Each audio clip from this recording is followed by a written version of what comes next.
옛날 아주 먼 옛날에 호랑이도 춥다고 굴 밖으로 코를 내밀지 않던 어느 깊은 겨울밤의 이야기입니다.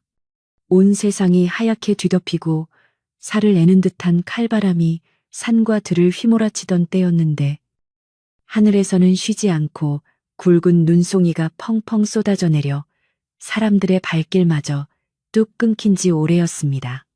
마을 어귀에 서 있는 늙은 당산나무조차 너무 추워 가지를 바들바들 떠는 것만 같은 그런 엄동설안의 날씨 속에서 칠성이라 불리는 어린 소년이 홀로 길을 걷고 있었는데 이 아이는 부모도 없이 이곳저곳을 떠돌며 동량으로 하루하루를 연명하는 딱한 처지의 거지 아이였습니다.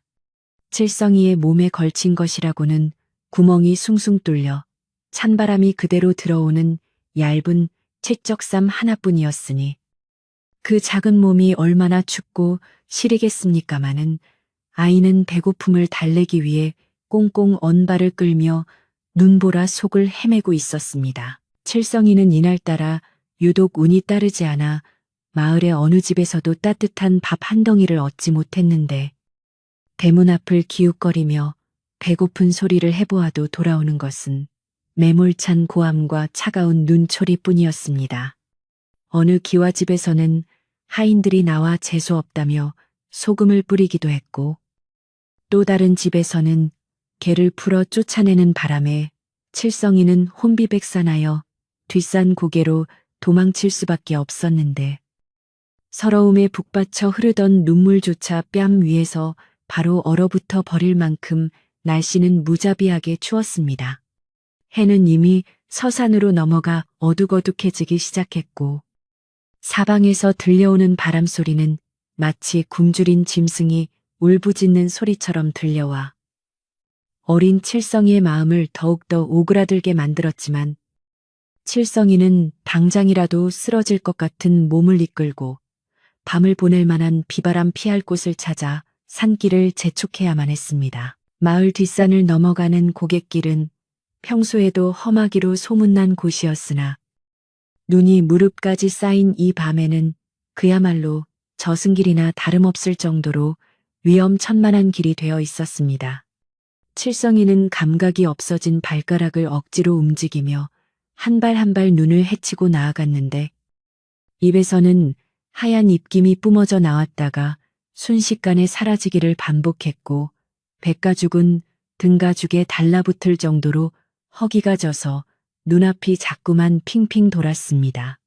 그래도 여기서 멈추면 그대로 얼어 죽는다는 것을 본능적으로 알고 있던 칠성이는 정신을 잃지 않으려고 허벅지를 꼬집어가며 억지로 노래를 흥얼거려 보았지만 그 목소리마저 거센 바람 소리에 묻혀 흩어져 버리고 말았습니다. 산짐승들도 모두 잠든 이 적막한 산속에 오직 칠성이의 가쁜 숨소리와 눈 밟는 소리만이 위태롭게 울려 퍼지고 있을 뿐이었습니다. 그렇게 얼마나 걸었을까.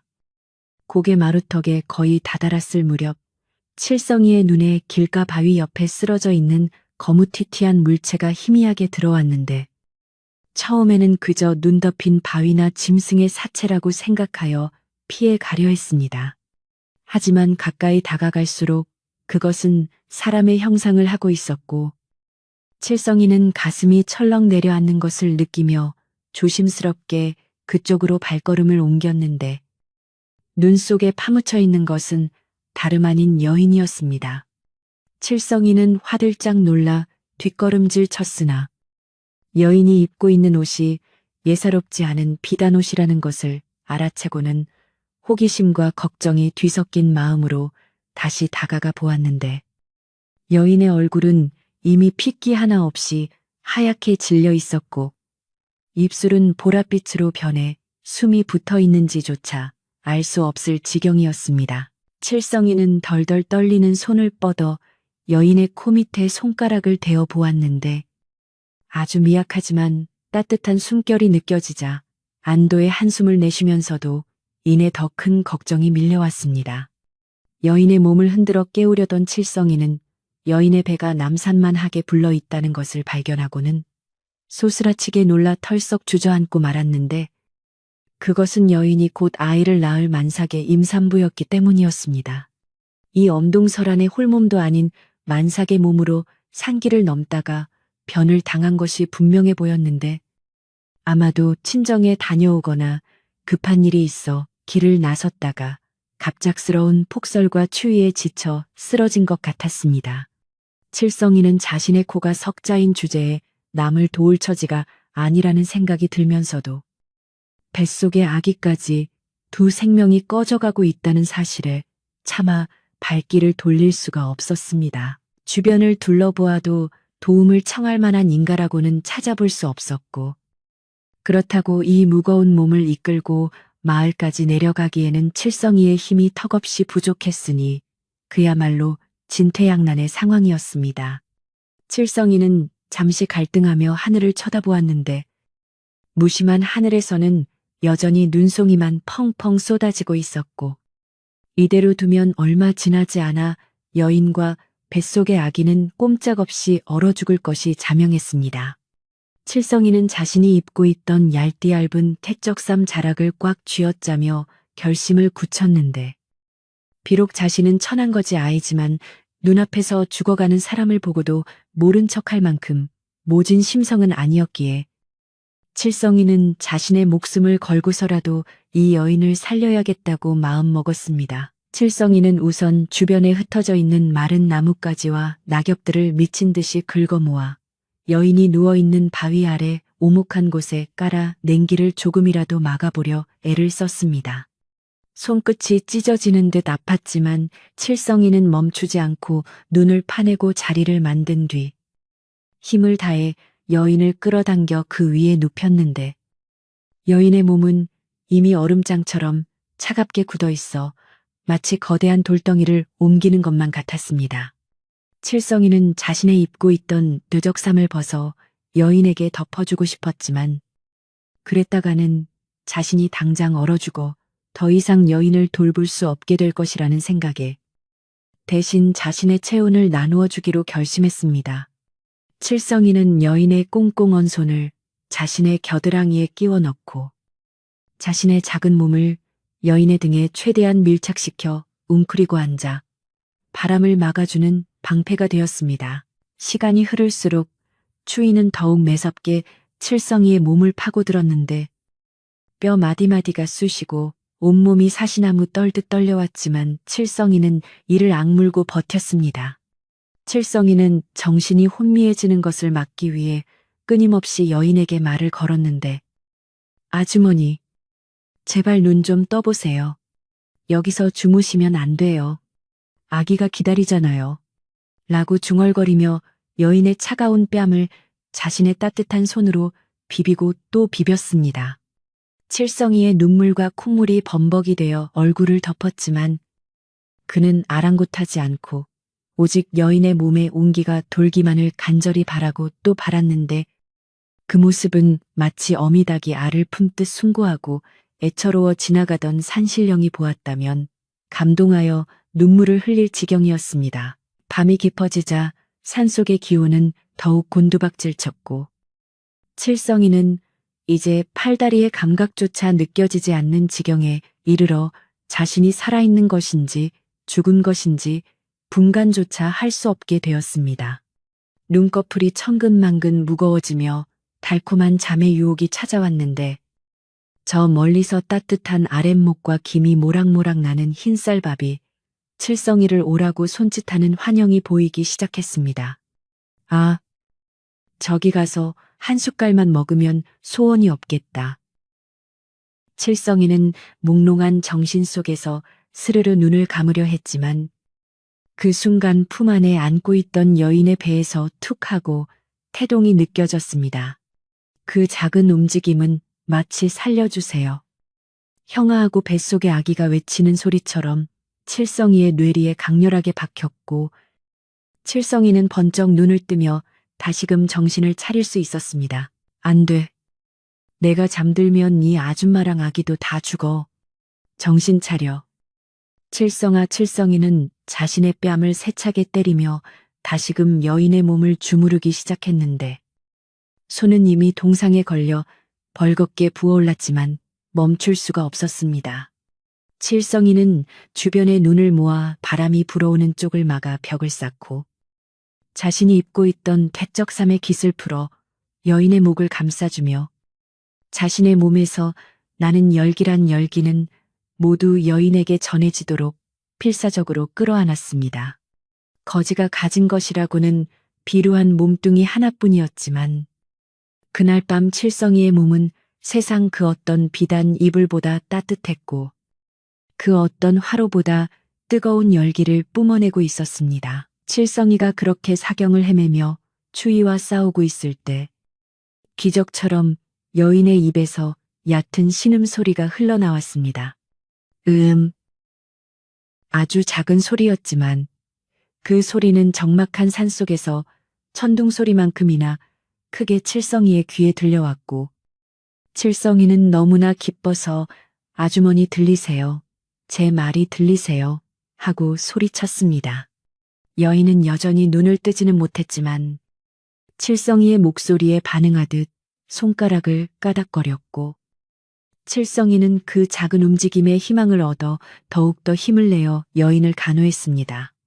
칠성이는 자신의 언손을 호호 불어가며 녹인 뒤 여인의 굳은 관절을 하나하나 주무르고 문지르며 밤새도록 멈추지 않았는데 이는 실로 어린아이의 힘으로는 감당하기 힘든 고된 노동이었습니다. 새벽녘이 되자 눈발이 조금씩 잦아들고 동쪽 하늘이 푸르스름하게 밝아오기 시작했는데 밤새 휘몰아치던 바람도 지쳤는지 잦아들고 숲속에는 고요한 평화가 찾아왔습니다.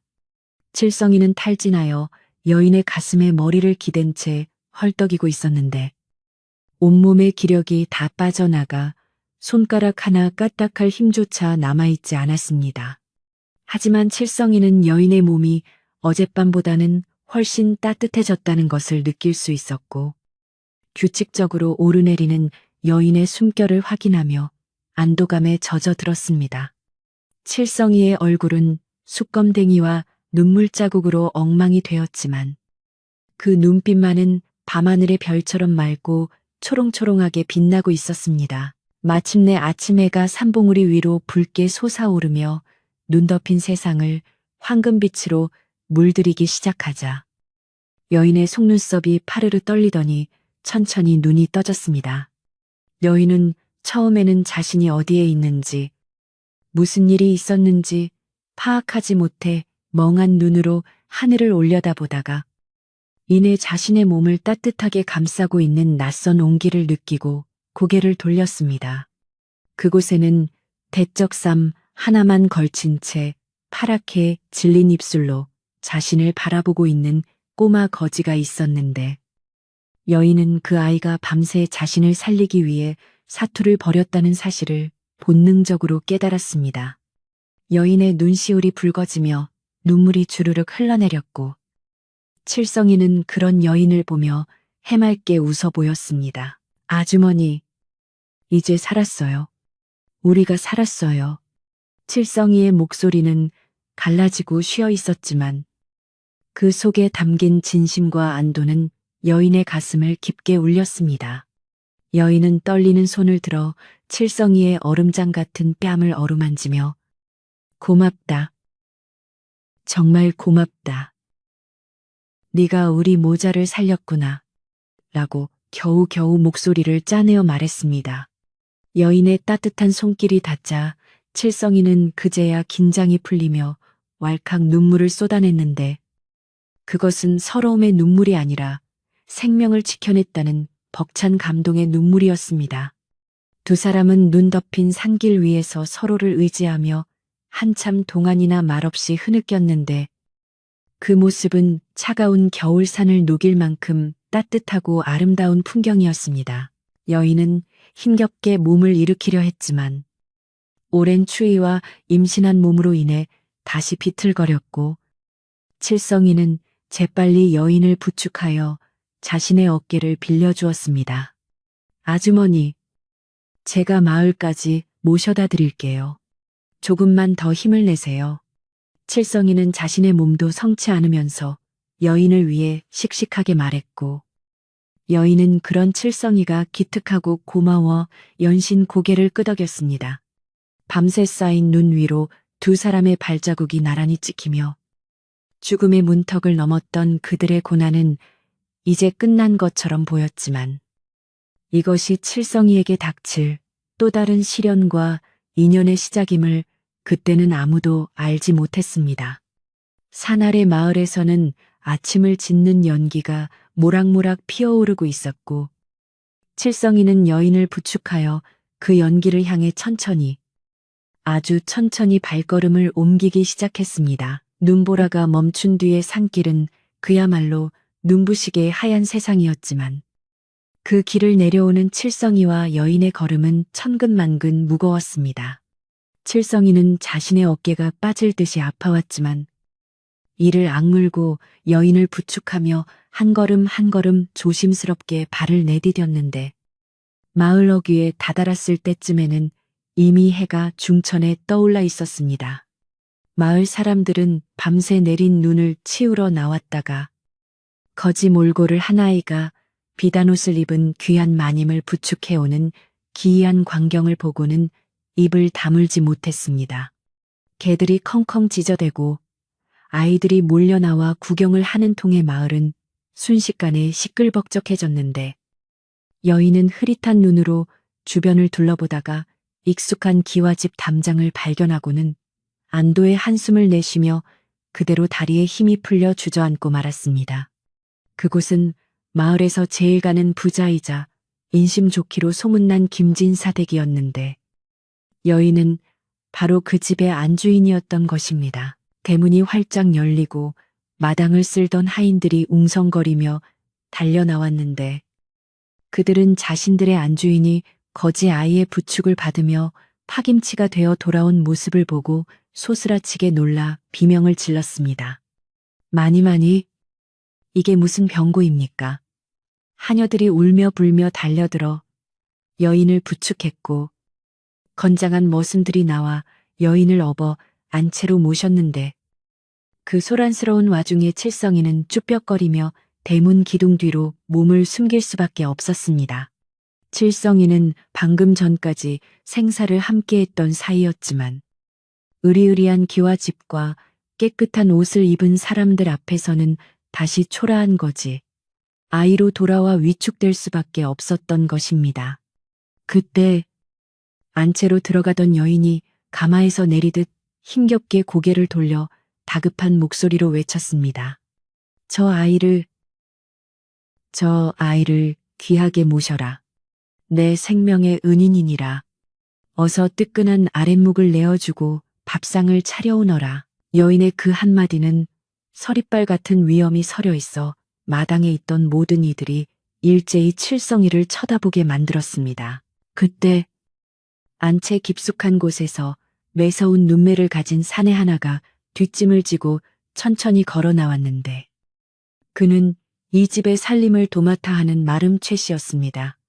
최 씨는 겉으로는 주인에게 충성하는 척하지만 뒤로는 곡간의 곡식을 빼돌리고 소작농들을 괴롭히며 제 뱃속을 채우는 음흉하고 욕심 많은 위인이었습니다. 그는 안주인이 친정나들이 길에 변을 당해 혹시라도 잘못되었다면 이 집안의 재물을 제 마음대로 주무를 수 있을 것이라 내심 기대하고 있었는데 안주인이 멀쩡히 살아서 그것도 거지 아이를 데리고 돌아오자 심기가 몹시 불편해졌습니다. 최 씨는 가느다란 눈을 더욱 가늘게 뜨고 칠성이를 위아래로 훑어보았는데 그의 눈빛에는 경멸과 짜증이 가득 담겨 있어 칠성이는 저도 모르게 몸을 움츠리며 고개를 숙였습니다.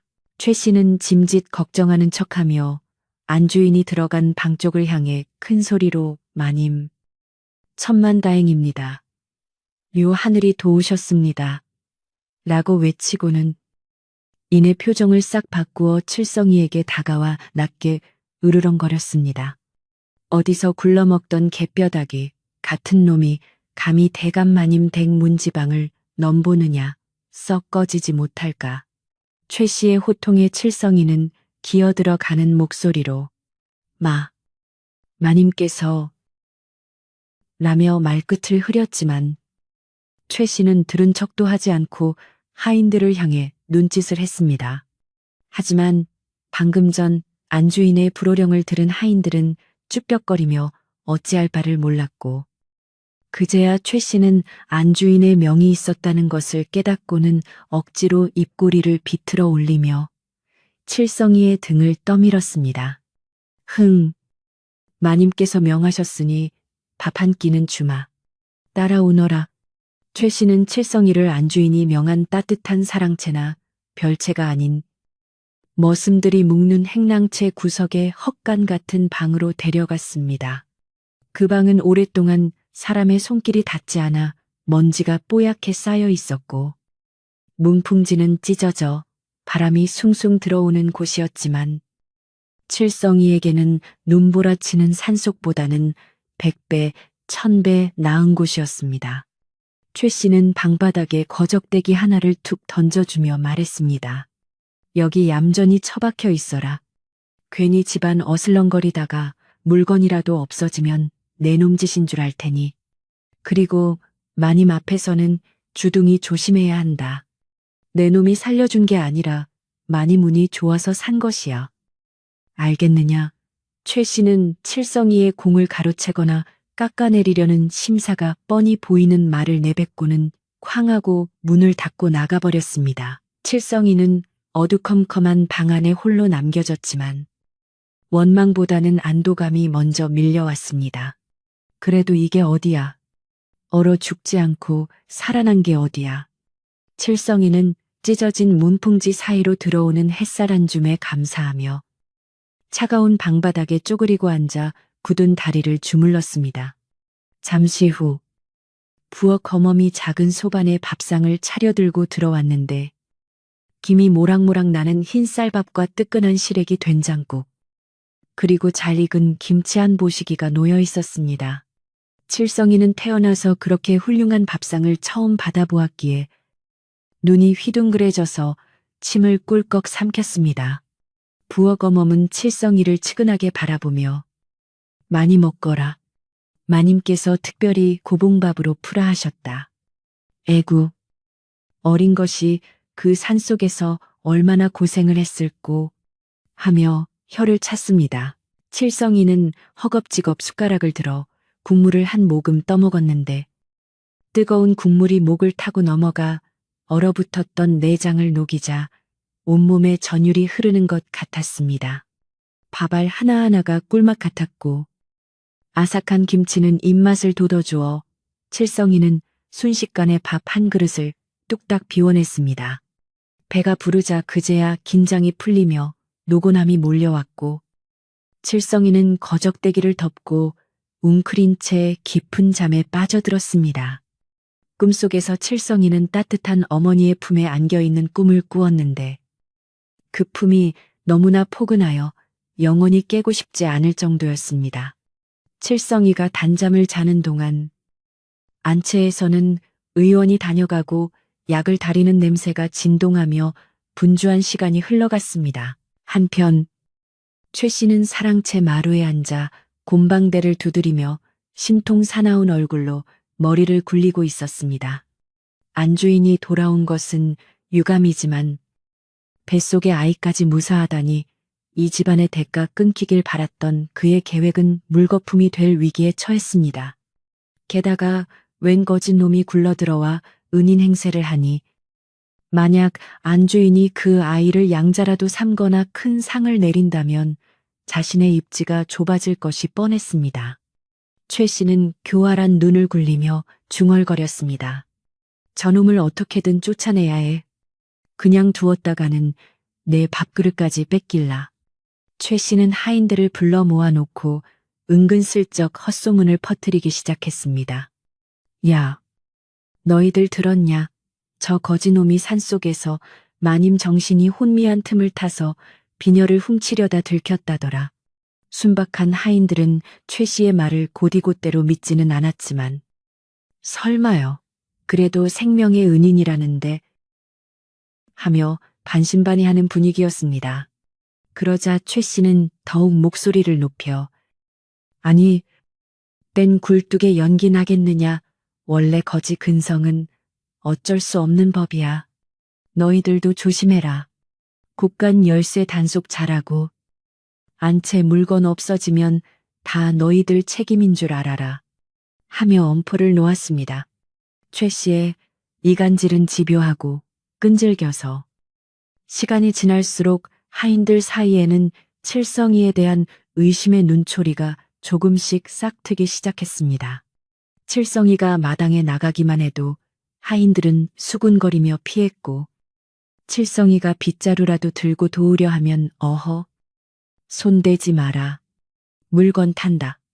하며 면박을 주었습니다. 칠성이는 영문도 모른 채 사람들의 차가운 시선을 견뎌야 했지만 그저 자신이 천한 거지 신분이라 그러려니 생각하며 묵묵히 참아냈습니다. 그는 밥을 얻어먹은 값을 하기 위해 누가 시키지 않아도 마당에 눈을 쓸고 아궁이에 택감을 나르는 등 감은 일을 도맡아 했습니다. 그런 칠성이의 모습을 조용히 지켜보는 이가 딱 한 명 있었으니 바로 이 집에서 평생을 바친 늙은 머슴박 노인이었습니다. 박 노인은 말수가 적고 우직한 성품으로 최 씨가 재산을 빼돌리는 것을 눈치채고 있었지만 힘이 없어 나서지 못하고 있던 차였습니다. 박 노인은 칠성이가 땀을 뻘뻘 흘리며 장작을 패는 모습을 보며 혼잣말을 했습니다. 눈빛이 맑은 아이야. 저런 아이가 도둑질을 할 리가 없지. 최마름, 저 사람이 또 무슨 흉계를 꾸미는 게야. 며칠이 지나고 안주인의 기력이 어느 정도 회복되자 안주인은 칠성이를 안채로 불렀습니다. 안주인은 하얀 소복을 입고 정갈하게 앉아 있었는데 아직 얼굴은 창백했지만 눈빛만은 따뜻했습니다. 칠성이는 방문 앞에 엎드려 조아리며 감히 고개를 들지 못했는데 안주인은 부드러운 목소리로 고개를 들어라. 네가 아니었다면 나는 지금쯤 저 세상 사람이 되었을 것이다. 이리 가까이 오너라 하고 불렀습니다. 칠성이가 쭈뼛거리며 다가가자 안주인은 칠성이의 거친 손을 잡고 쓰다듬으며 눈물을 글썽였습니다. 이 작은 손으로 어찌 그런 큰 용기를 냈느냐. 내 너를 친자식처럼 여기고 보살필 것이니 아무 걱정 말고 이 집에서 편히 지내거라. 안주인의 말에 칠성이는 가슴이 벅차올라 말문이 막혔습니다. 그때 방문 밖에서 헛기침 소리와 함께 최 씨가 들어왔습니다. 그는 짐짓 송구한 표정을 지으며 마님, 기력도 아직 회복하지 못하셨는데 이런 천한 아이를 가까이 두시면 아니 되옵니다. 밖에서 들어온 병균이라도 옮으면 큰일이 옵니다. 하며 칠성이를 떼어놓으려 했습니다. 안주인은 눈살을 찌푸리며 최서방, 이 아이는 내 은인일세. 천하다니 그게 무슨 말버릇인가 하고 나무랐지만 최 씨는 능청스럽게 대꾸했습니다. 아이고, 마님, 세상 인심이 흉흉하여 겉만 보고는 모르는 법입니다. 마을 사람들 입방아에 오르내리는 것도 생각하셔야지요. 제가 알아서 잘 거둘 테니 마님께서는 태교에만 전념하십시오. 최 씨는 교묘하게 안주인의 건강과 체면을 핑계로 칠성이와 안주인 사이를 가로막았습니다. 안주인은 최 씨의 말이 영 마땅치 않았지만 몸이 무거워 만사를 챙길 여력이 없었기에 한숨을 내쉬며 물러설 수밖에 없었습니다. 알겠네. 대신 이 아이가 섭섭지 않게 잘 보살피게 옷도 새로 지어 입히고 글 공부도 시킬 수 있으면 시켜보게. 안주인의 당부에 최 씨는 굽신거리며 예, 여부가 있겠습니까요? 제 자식처럼 알뜰살뜰 챙기겠습니다. 라고 대답했지만 돌아서 나오는 그의 입가에는 비릿한 웃음이 걸려 있었습니다. 방을 나온 최 씨는 칠성이의 팔을 거칠게 잡아끌며 으슥한 곳으로 데려갔습니다. 들었느냐, 마님께서 섭섭지 않게 하라셨다. 내 너를 아주 특별히 대우해 주마. 최 씨의 목소리는 뱀처럼 차갑고 끈적거렸습니다. 최 씨는 칠성이를 다시 헛간방으로 밀어넣으며 앞으로 마님 눈에 띄지 마라. 안채 근처에는 얼씬도 하지 말고 밥도 여기서 조용히 먹어라. 만약 한 번만 더 마님 앞에서 알짱거리다가는 쥐도 새도 모르게 내다 버릴 테니 그리 알아라. 하고 협박했습니다.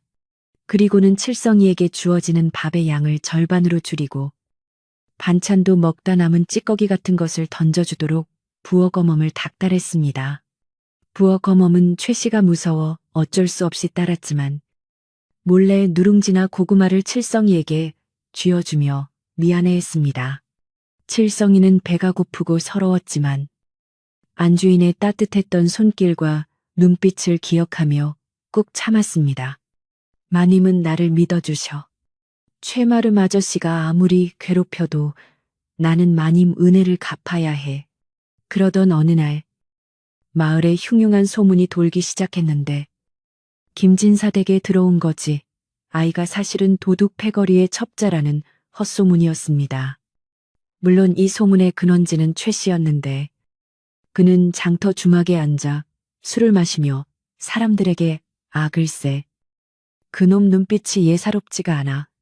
밤마다 어디론가 신호를 보내는 것 같더라고. 하며 있지도 않은 말을 지어냈습니다. 마을 사람들은 처음에는 반신반의하다가도 김진사댁 살림을 도맡아 하는 최 씨가 하는 말이니 그럴 수도 있겠다며 수근거렸습니다. 이 소문은 돌고 돌아 김진사댁 담장을 넘어 안주인의 귀에까지 들어갈 뻔했지만 충직한 박노인이 중간에서 막아주어 간신히 안주인은 충격을 피할 수 있었습니다. 하지만 집안 분위기는 점점 칠성이를 죄인 취급하는 쪽으로 흘러가고 있었습니다.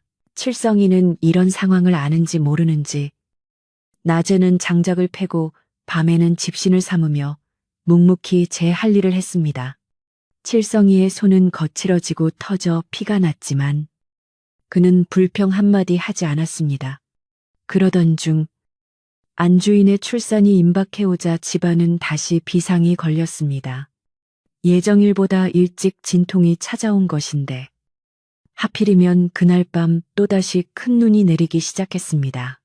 하늘에 구멍이라도 뚫린 듯 쏟아지는 폭설의 의원을 부르러 간 머슴이 길을 잃고 헤매게 되었고 안주인은 난산의 고통 속에서 식은 땀을 흘리며 신음하고 있었습니다. 최 씨는 이 틈을 타서 자신의 검은 속내를 드러낼 준비를 하고 있었습니다. 그는 창고 뒤편에 마른 집단을 쌓아놓고 불씨가 담긴 화로를 만지작거리며 칠성이 묻고 있는 행랑채 쪽을 노려보았습니다. 오늘 밤이 기회다. 안주인은 정신이 없고 눈은 쏟아지니 불이 나도 끄기 힘들 게야. 불을 지르고 저놈에게 뒤집어 씌우면 쫓아내는 것은 식은 죽 먹기지. 최 씨의 악독한 계획은 치밀했고 그의 눈은 탐욕과 광기로 번들거렸습니다. 칠성이는 아무것도 모른 채 안주인의 순산을 기원하며 차가운 방에서 두 손을 모으고 기도를 올리고 있었습니다. 바깥바람 소리가 점점 거세지고 문풍지가 요란하게 떨리는 밤. 김진사 댁의 운명은 다시 한번 풍전등화와 같은 위기 속으로 빠져들고 있었습니다. 칠성이의 작은 등불이 꺼질 듯 말 듯 위태롭게 흔들리는 가운데 어둠 속에서 움직이는 최 씨의 그림자가 점점 칠성이의 방 쪽으로 다가오고 있었습니다. 과연 칠성이는 이 억울한 누명과 위기를 어떻게 벗어날 수 있을까요? 밤이 깊어질수록 눈보라는 더욱 거세져 천지가 개벽할 듯 요란한 소리를 내며 울부짖었고 김진사 댁 간채에서는 다급한 비명과 신음소리가 새어나오며 긴박한 상황이 이어지고 있었습니다. 예정보다 일찍 시작된 산통은 산모의 기력을 쇠하게 만들었고 밖에서 불어오는 외풍은 문풍지를 뚫고 들어와 방 안의 공기를 싸늘하게 식히고 있었는데 이는 출산을 앞둔 산모에게 더없이 위험한 일이었습니다.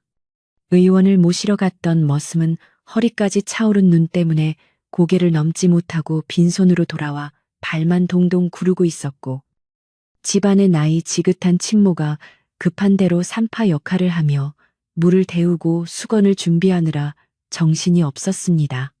안주인의 비명 소리가 커질수록 집안 사람들의 얼굴에는 근심이 가득 찼지만 오직 한 사람, 마름 최 씨의 얼굴에는 비릿하고 음흉한 미소가 번지고 있었습니다. 그는 어수선한 틈을 타 몰래 뒷간 쪽으로 가서 미리 숨겨두었던 기름병을 꺼내 들고는 칠성이가 잠들어 있는 행랑채 옆 곡식 창고로 살금살금 다가갔습니다. 최 씨는 주위를 두리번거리며 아무도 보는 이가 없음을 확인하고는 마른 지푸라기 더미에 기름을 콸콸 붓고 부싯돌을 쳐서 불을 붙였는데, 기름을 먹은 지푸라기는 순식간에 화르륵 타오르며 붉은 혀를 날름거렸습니다. 강한 바람을 타고 불길은 삽시간에 창고 벽을 타고 올랐고, 최 씨는 짐짓 놀란 척 목청을 돋우어 불이야 불이야, 곡식 창고에 불이 났다, 저놈 잡아라 하고 고래고래 소리를 질렀습니다. 그의 고함 소리에 잠을 자던 하인들이 속옷 바람으로 뛰쳐나오고, 물을 텄느라 바쁜 와중에 불까지 났다는 소식에 집안은 그야말로 아수라장이 되고 말았습니다. 최 씨는 계획대로 몽둥이를 하나 집어들고 칠성이의 방문을 박차고 들어가 곤히 자다 놀라 깬 칠성이의 멱살을 잡고 마당으로 질질 끌고 나왔습니다. 네 이놈 은혜를 원수로 갚아도 유분수지. 감히 재물을 탐내어 불을 질러 내 오늘 너를 유저를 내고 말겠다. 칠성이는 영문도 모른 채 눈밭에 내동댕이 쳐졌고 잠결에 봉변을 당해 정신을 차릴 새도 없이 최 씨의 몽둥이 찜질을 받아야 했는데, 억울하다고 소리칠 힘조차 없을 만큼 무자비한 매질이 이어졌습니다. 아닙니다. 저는 아닙니다. 저는 자고 있었습니다. 칠성이가 울부짖으며 해명하려 했지만 최 씨는 들은 척도 하지 않고 사람들에게 이놈이 훔친 물건을 감추려고 불을 지른 게야 내가 똑똑히 보았다 하며 거짓 증언을 퍼부었습니다. 불길은 거센 바람을 타고 점점 더 크게 번져가고 있었고, 하인들은 불을 끄랴 최 씨를 말리랴 우왕좌왕하며 혼비백산한 상태였습니다. 칠성이는 쏟아지는 매질 속에서도 활활 타오르는 불길을 보며 덜컥 겁이 났는데, 그것은 자신의 안위 때문이 아니라 저 불 때문에 안채에 계신 마님이 놀라 잘못되실까 하는 걱정 때문이었습니다. 그때 안채 문이 벌컥 열리며 산파 역할을 하던 친모가 다급하게 뛰쳐나와, 아니, 밖이 왜 이리 소란스러운가, 마님께서 놀라 기절하실 지경일세. 그리고 방이 왜 이리 냉골이야, 아궁이에 불이 다 꺼져 가는데 장작 넣을 생각은 안 하고 뭣들 하는 게야 하고 호통을 쳤습니다. 그제야 사람들은 불이 난 창고에만 신경 쓰느라 정작 가장 중요한 안채, 아궁이에 불을 돌보지 않았음을 깨닫고 사색이 되었습니다. 마님의 방은 출산을 위해 펄펄 끓을 정도로 따뜻해야 했지만 폭설로 젖은 장작은 잘 타지 않았고, 불 관리하던 머슴마저 불 끄러 뛰어가는 바람에 냉기가 돌기 시작했던 것입니다. 이 소리를 들은 칠성이는 최 씨의 몽둥이를 피할 생각도 잊은 채 번쩍 정신이 들어 벌떡 일어났습니다. 마님 방이 추우면 안 돼. 아기가 얼어 죽어.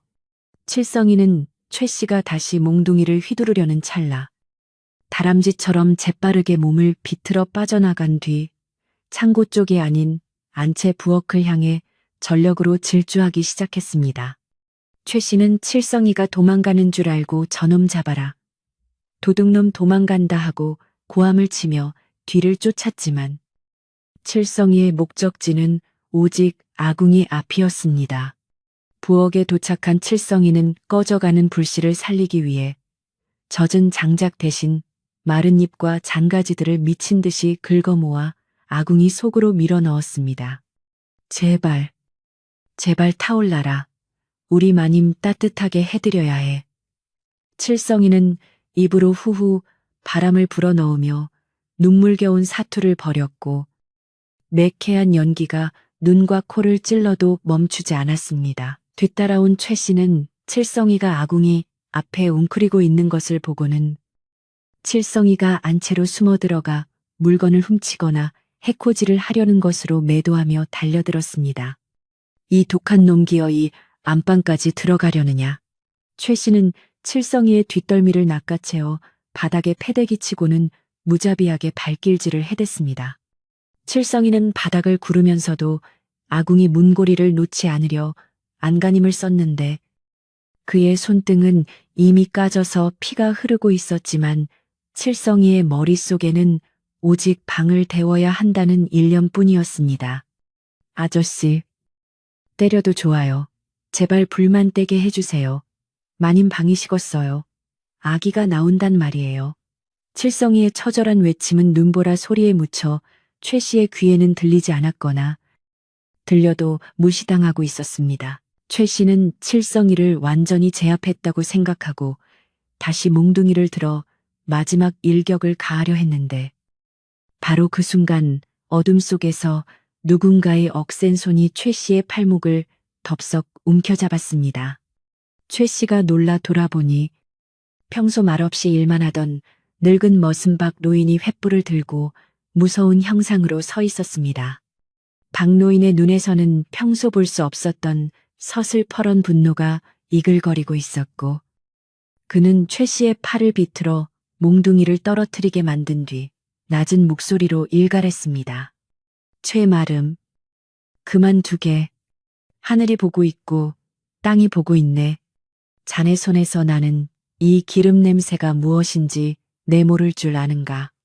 박노인의 말에 최 씨는 흠칫 놀라 자신의 손을 감추려 했지만 이미 박노인의 예리한 눈썰미를 피할 수는 없었습니다. 박노인은 칠성이를 일으켜 세우며 옷에 묻은 눈과 흙을 털어주었는데 칠성이는 피투성이가 된 얼굴로 박노인을 올려다보며 할아버지, 불 떼야 해요.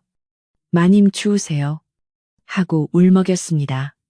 박노인은 가슴이 미어지는 것을 느끼며 고개를 끄덕이고는 최 씨를 향해 엄중하게 경고했습니다.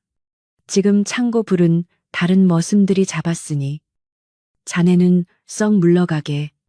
만약 이 아이 털끝 하나라도 더 건드렸다가는 내 이 기름병 냄새와 자네의 행적을 마님께 낱낱이 고할 것이네. 평생을 이 집에서 종노릇한 늙은이의 눈을 속일 수는 없어. 최 씨는 박노인의 기세에 눌려 씩씩거리면서도 자신의 죄가 드러날까 두려워 슬금슬금 뒷걸음질 칠 수밖에 없었습니다. 방해꾼이 사라지자 칠성이는 다시 아궁이 앞으로 기어가 퉁퉁 부은 손으로 부직갱이를 잡고 불을 살리기 시작했습니다. 박노인도 옆에서 거들며 마른 장작을 구해와 불길을 도왔는데 두 사람의 정성 덕분에 꺼져가던 아궁이 불은 다시 활활 타오르기 시작했습니다. 붉은 불꽃이 춤을 추며 아궁이 속을 가득 채우자 구들장은 빠르게 데워지기 시작했고 안채 방바닥에도 다시 온기가 돌기 시작했습니다. 칠성이는 뜨거운 열기에 얼굴이 벌겋게 달아오르고 땀이 비오듯 쏟아졌지만 아궁이 앞을 떠나지 않고 끊임없이 나무를 집어넣으며 불길을 조절했습니다. 더 뜨겁게, 더 따뜻하게, 눈 속에서처럼 춥게 두지 않을 거야. 칠성이는 주문을 외우듯 중얼거리며 자신의 모든 기운을 불어넣었습니다. 안채에서는 다시 안주인의 힘주는 소리가 들려왔고 따뜻해진 방 안의 기운을 받아 산모와 아기도 힘을 내는 듯 했습니다. 밖에는 여전히 눈보라가 몰아치고 있었지만 부어가는 칠성이와 박노인의 열정으로 한여름처럼 뜨거웠습니다. 칠성이는 불길을 바라보며 지난번 산속에서 자신이 품었던 그 생명이 이제 세상 밖으로 나오려 한다는 사실에 가슴이 벅차올랐습니다. 아가야, 얼른 나와. 형이 따뜻하게 해줄게. 아무도 너를 춥게 못하게 할 거야. 칠성이는 마치 자신이 산파라도 된 양 마음속으로 응원하며 손바닥에 물집이 잡히는 줄도 모르고 부직갱이를 놀렸습니다. 시간은 더디게 흘러갔고 칠성이의 체력도 바닥을 드러내고 있었지만 그의 눈빛만은 꺼지지 않는 불꽃처럼 강렬하게 빛나고 있었습니다. 마침내 새벽이 밝아올 무렵 닭 울음소리와 함께 안채에서 으앙으앙 하는 우렁찬 아기 울음소리가 터져 나왔습니다. 그 소리는 눈보라 소리를 뚫고 집안 구석구석으로 퍼져나갔고 긴장하고 있던 모든 사람들의 가슴을 시원하게 뚫어주었습니다. 아들입니다. 고추 달린 튼튼한 아드님입니다. 친모의 기쁜 외침이 들려오자 부엌에 있던 칠성이는 그제야 안도의 한숨을 내쉬며 쥐고 있던 부직갱이를 놓치고 말았습니다. 살았다. 태어났어. 칠성이는 온몸의 긴장이 풀리면서 다리에 힘이 빠져 그 자리에 스르르 주저앉았는데 얼굴에는 수검댕과 눈물 자국, 그리고 멍자국이 뒤섞여 엉망이었지만 입가에는 세상에서 가장 행복한 미소가 걸려 있었습니다. 박노인은 그런 칠성이의 어깨를 감싸 안으며 고생했다. 네 정성이 하늘에 닿아 귀한 생명이 태어난 게야. 네가 아니었으면 큰일 날 뻔했다. 하고 칭찬을 아끼지 않았습니다. 칠성이는 박노인의 품에 기대어 몽롱한 정신으로 안채 쪽을 바라보았는데 닫힌 방문 너머로 들리는 아기 울음소리가 마치 자신에게 보내는 감사 인사처럼 들렸습니다. 밤새 추위와 매질, 그리고 불과의 사투를 벌였던 칠성이는 이제야 밀려오는 극심한 피로와 통증을 느꼈지만 마음만은 깃털처럼 가벼웠습니다.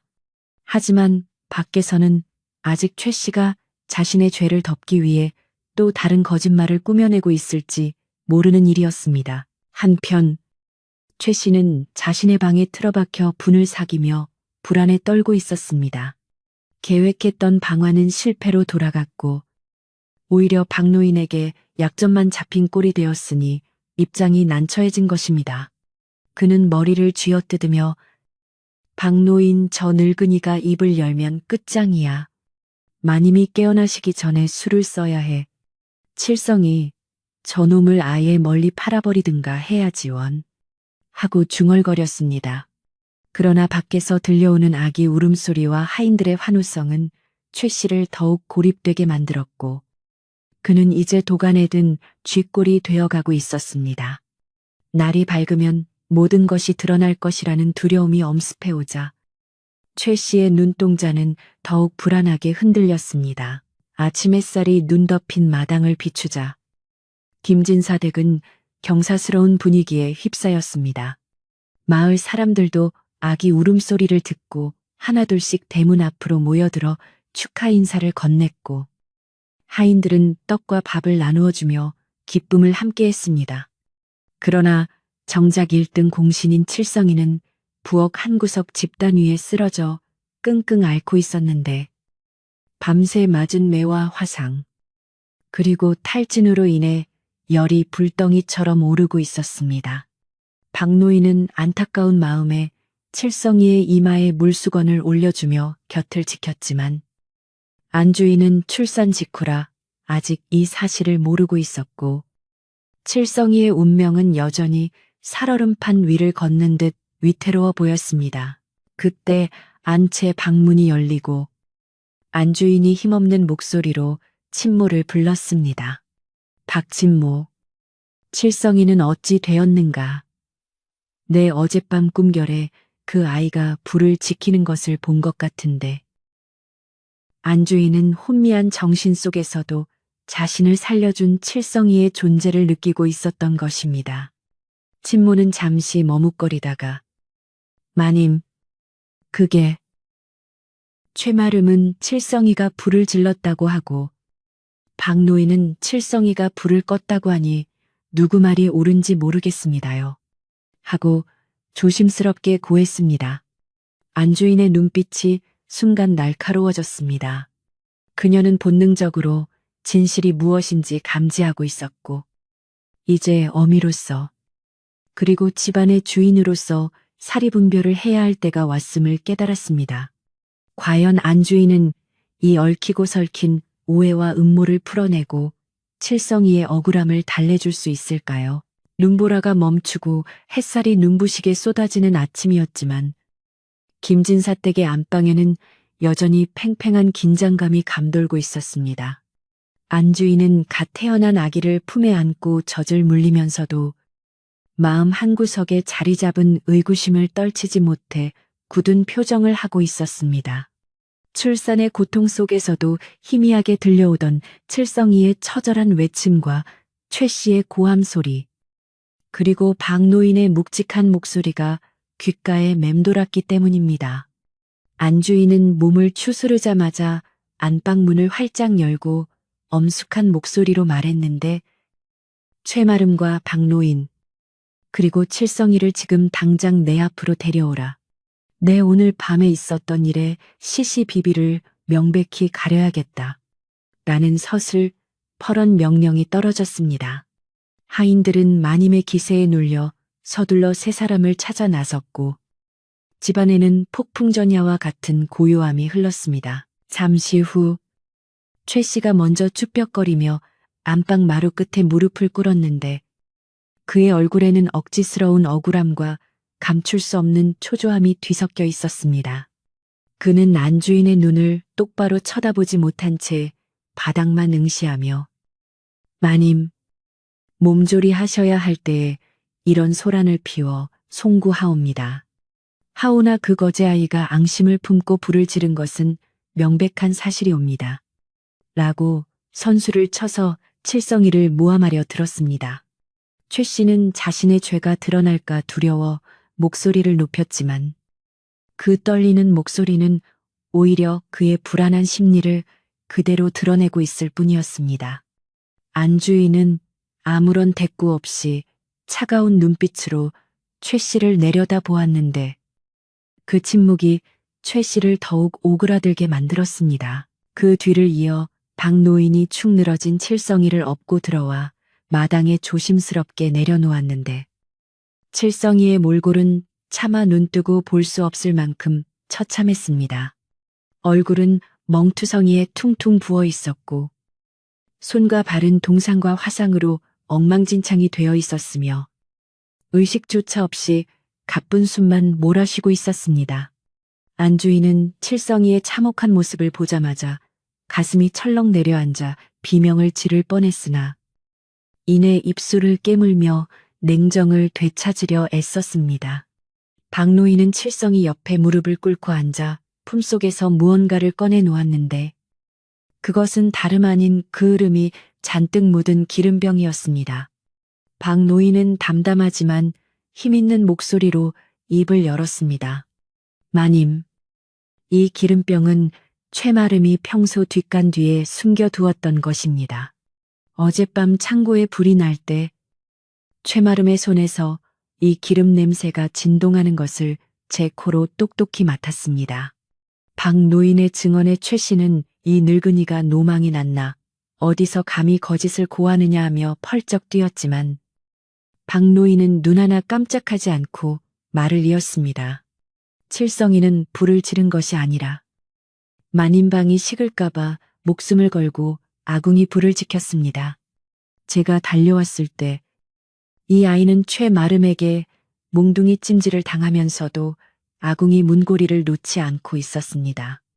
불을 지른 자가 어찌 불을 살리려 하겠습니까? 박노인의 말에 마당에 모인 하인들도 웅성거리기 시작했습니다. 그러고 보니 어젯밤 최마름님이 창고 쪽에서 나오는 걸 본 것 같아요. 칠성이는 평소에도 개미 한 마리 죽이지 못하는 아이였어요. 하며 하나둘씩 용기를 내어 진실을 이야기하기 시작했습니다. 모든 정황이 드러나자 안주인의 눈에서는 불꽃이 튀는 듯 했습니다. 그녀는 떨리는 손으로 아기를 고쳐 안으며 최 씨를 향해 호통을 쳤습니다. 네, 이놈네 그동안 너의 탐욕을 모르지 않았으나 집안을 위해 묵인해 주었거늘 감히 사람의 목숨을 가지고 장난을 쳐 그것도 나를 살린 은인에게 누명을 씌우고 죽이려 들다니. 네 죄는 하늘이 용서치 않을 것이다. 안주인의 불호령은 김진사댁 담장을 넘어 마을 어귀까지 들릴 정도로 쩌렁쩌렁 울렸습니다. 최 씨는 그제야 사태를 파악하고 머리를 조아리며 마님, 한 번만 용서해 주십시오. 죽을 죄를 지었습니다 하고 빌었지만 이미 엎질러진 물이었습니다. 안주인은 단호하게 명을 내렸습니다. 여봐라. 당장 이놈을 관아에 넘겨 죗값을 치르게 하고 다시는 내 눈앞에 띄지 않게 하라. 그리고 이자가 빼돌린 재물은 모두 회수하여 마을의 가난한 이들에게 나누어 주거라. 건장한 머슴들이 달려들어 최 씨를 포박하여 끌고 나갔고 최 씨의 처절한 비명소리는 대문 밖으로 멀어지며 사라졌습니다. 집안을 짓누르던 검은 그림자가 걷히자 안주인은 그제야 참았던 눈물을 터뜨리며 마당으로 내려와 칠성이를 껴안았습니다. 아이고, 불쌍한 것. 내 너를 지켜주지 못해 미안하구나. 정말 미안하구나. 안주인의 뜨거운 눈물이 칠성이의 상처투성이 얼굴 위로 뚝뚝 떨어졌습니다. 그녀는 하인들에게 소리쳤습니다. 어서 의원을 불러라. 이 고을에서 제일 가는 명의를 모셔오고 가장 따뜻한 사랑채에 비단 이불을 깔아라. 이 아이를 살리지 못하면 너희들도 무사하지 못할 것이다. 안주인의 다급한 외침에 하인들은 일사불란하게 움직였고 칠성이는 안주인의 품에 안겨 따뜻한 방으로 옮겨졌습니다. 며칠 동안 칠성이는 고열에 시달리며 생사를 오가는 사투를 벌였습니다. 헛소리를 하며 아주머니, 아기, 추워요. 라고 중얼거리는 칠성이의 곁을 안주인은 밤낮으로 지켰습니다. 그녀는 갓 태어난 아기를 돌보는 시간 외에는 칠성이의 머리맡을 떠나지 않고 직접 약을 달여 숟가락으로 떠먹이고 물수건으로 열을 식혀주었습니다. 마을 최고의 의원이 다녀가고 몸에 좋다는 산삼과 보약이 칠성이의 입으로 들어갔습니다. 온 집안 사람들이 칠성이의 쾌유를 비는 마음으로 정성을 쏟았으니 지성이면 감천이라 했던가요. 칠성이는 닷새가 지나서야 비로소 깊은 잠에서 깨어나 눈을 뜰 수 있었습니다. 칠성이가 눈을 떴을 때 가장 먼저 보인 것은 천장에 매달린 고운 비단실 장식과 은은한 향내가 나는 따뜻한 방 안 풍경이었습니다. 자신이 죽어서 천국에 온 것인가 싶어 볼을 꼬집어 보았는데 아픈 통증이 느껴지자 그제야 살아있음을 실감했습니다. 그때 방문이 열리고 안주인이 환한 미소를 지으며 들어왔습니다. 정신이 드느냐, 칠성아. 이제 알아보겠느냐. 안주인의 목소리는 봄바람처럼 부드러웠습니다. 칠성이는 몸을 일으키려 했지만 안주인이 말리며 다가와 손을 잡아주었습니다. 누워 있거라. 아직 몸이 성치 않다. 네가 깨어나기만을 얼마나 기다렸는지 모른다. 칠성이는 자신의 몸을 감싸고 있는 부드러운 명주 이불과 깨끗한 옷을 만지작거리며 어리둥절한 표정을 지었습니다. 마님, 제가 왜 여기? 칠성이의 물음에 안주인은 눈시울을 붉히며 말했습니다. 너는 내 생명의 은인이자 우리 아들의 은인이다. 네가 아니었다면 우리 모자는 이 세상 사람이 아니었을 것이다. 이제 너는 더 이상 거지가 아니다. 너는 오늘부터 내 아들이다. 김진사 댁의 귀한 도련님이란 말이다. 안주인의 파격적인 선언에 칠성이는 눈이 휘둥그레졌습니다. 마님, 저는 천한 놈이라 가당치 않습니다. 칠성이가 손사래를 쳤지만 안주인은 단호하게 고개를 저었습니다. 천하다니, 너처럼 고귀한 마음을 가진 아이가 어찌 천할 수 있느냐. 핏줄보다 진한 것이 정이고 은혜다. 사양하지 말거라. 그날부터 칠성이는 정말로 김진사 댁의 양아들이 되어 새로운 삶을 살게 되었습니다. 목욕물에 몸을 씻고 탐국물을 벗겨내니 칠성이는 본래의 맑고 잘생긴 얼굴이 드러나 보는 이들을 감탄하게 했습니다. 안주인은 최고급 비단으로 지은 색동저고리와 따뜻한 솜누비 바지를 입혀주었는데 얇은 잭적삼 하나로 떨던 칠성이의 모습은 온데간데 없고 영락없는 부잣집 도련님의 자태가 났습니다. 밥상에는 윤기가 흐르는 쌀밥과 고기 반찬이 끊이지 않았고 하인들은 칠성이를 작은 도련님이라 부르며 깍듯이 모셨습니다. 박노인 또한 칠성이의 곁을 그림자처럼 지키며 흐뭇한 미소를 감추지 못했습니다.